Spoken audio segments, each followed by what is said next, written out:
So hello dear students, we are going to learn here in this lesson, we will study about fertilization. What is fertilization and how does it occur in different animals? So fertilization is all about the process of meeting and fusing gametes. So fertilization is defined as the process of fusion of male and female gametes to form a diploid zygote. All right. So how can we define fertilization? A process during which male and female gametes are fused together. So fusion of male and female gametes occurs during fertilization to form a zygote. Okay. So when zygote is formed, zygote is a single-celled body, and fertilization is an essential part to form zygote, means it is essentially the part of reproduction. Without fertilization, sexual reproduction is not possible. Now, on the basis of location of fertilization, it has been divided into external and internal fertilization.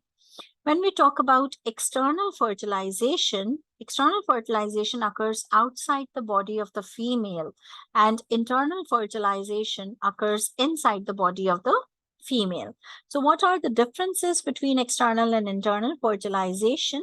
It takes place outside the body.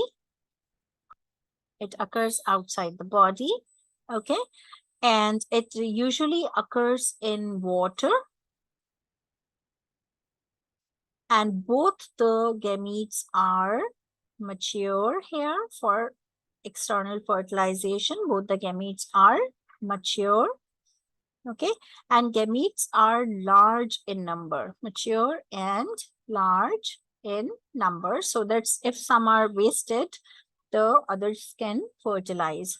And it takes place in fish and amphibians because it occurs in water. So usually we can see that fish and amphibians are the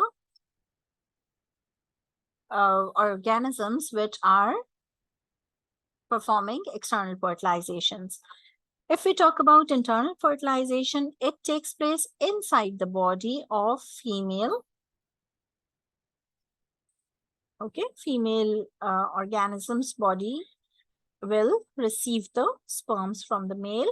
It takes place inside the body of the female. Gametes are mature. Okay, and sometimes gametes are not mature in this case, and gametes are produced in limited number. There is always a limited number of gametes produced. It takes place in reptiles. We observe internal fertilization in reptiles, aves means birds, and mammals. So all these organisms are performing internal fertilization, which is comparatively very secure and safe. Okay, there are less chances of loss of gametes and loss of fertilizing abilities. All right, so this was all about fertilization. Now the next part is, what is the need of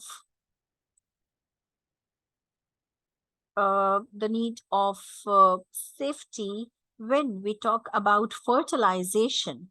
If we talk about fertilization, and if we talk about the fertilization in humans, so if it is in humans, it is always internal fertilization, and this internal fertilization may bring some harms, or it may bring some sexually transmitted diseases, which sometimes or most of the times are fatal. So the diseases or infections which are passed from one person to another through the genital organs, genital fluids, during sexual contacts are called sexually transmitted diseases.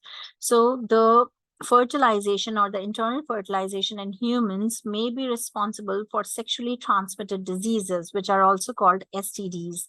These are the diseases which are the infections, okay, or diseases which are transferred or transmitted through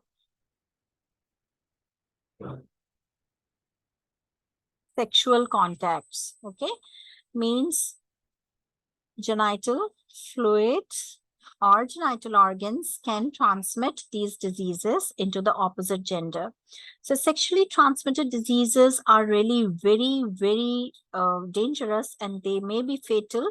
Sometimes they can spread through intimate physical contact, as well as sometimes we can see that these are transmitted even without physical contact. But most of the time, these are spread by sexual contact, which is the physical contact. Okay. So, what are some common sexually transmitted diseases? Like, for example, we can say gonorrhea, we can say AIDS, syphilis, genital herpes. All these are sexually transmitted diseases if there is a physical contact between two persons. These diseases are easily transmitted from one to other. These infections have been known since ancient time, but still these issues are health problem, because most of the diseases among these are not able to care. Means the patients suffering from these diseases are unable to cure. So without uh, any precaution, we are unable to resist or prevent these diseases. And we can say that AIDS is a disease. What is AIDS? AIDS is autoimmune deficiency disease. AIDS stands for autoimmune deficiency syndrome. What happens in this syndrome? This is caused by HIV, which is called human immunodeficiency virus. Okay, so this virus HIV is responsible for spreading AIDS. So how can we spread AIDS? AIDS can be transmitted or spread by the blood samples. Okay, if somebody has HIV in his blood and that blood is transfused to any other person, and it has been in touch with any other person, and the HIV will enter into the blood of the other person, the healthy person, and it can spread the disease. It will cause the immunodeficiency, means it weakens our immune system. When our immune system is weakened, all the viral, bacterial, fungal, all infections are actually will attack the patient, and the patient will become very much weaker, deficient in its immune system. Deficiency in its immunity will ultimately lead to death. So sexually transmitted diseases, particularly AIDS, is caused by a virus, which is HIV, transmitted through contaminated surgical instruments, also surgical instruments which are contaminated, blood with HIV, and similarly the instruments which are contaminated with our blood containing HIV, and transfusion of infected blood is another cause. It can be transferred or transmitted by the transfusion of infected blood. It can be transmitted through sexual contacts from mother to baby through placenta, which is the connection between mother and baby during development, and from mother's milk also. If mother is feeding her child, that milk can take HIV to the baby's body. So now you can imagine how dangerous are these diseases, and how can we secure ourselves, how can we prevent all these diseases just by precautionary measures. Okay, so it is really very important, whenever we are going to transfuse blood to any patient, we should screen the blood, we should test it for HIV, we should clean all the surgical instruments very effectively so that there is no contamination remaining. We should avoid unnecessary and harmful sexual contacts as per our social and religious norms. And we should take some tests which are taken as preliminary tests whenever some mother is getting pregnant or acquiring some pregnancy. Okay. So, what is the role of National AIDS Control Program? Different NGOs are working and educating about AIDS because these kind of diseases can only be prevented. There are no vaccines, there are no treatments to cure these kind of diseases. So, the first role was the study of AIDS patient frequency in different social group population, and the next goal was the study of reasons of AIDS in different populations. What happens?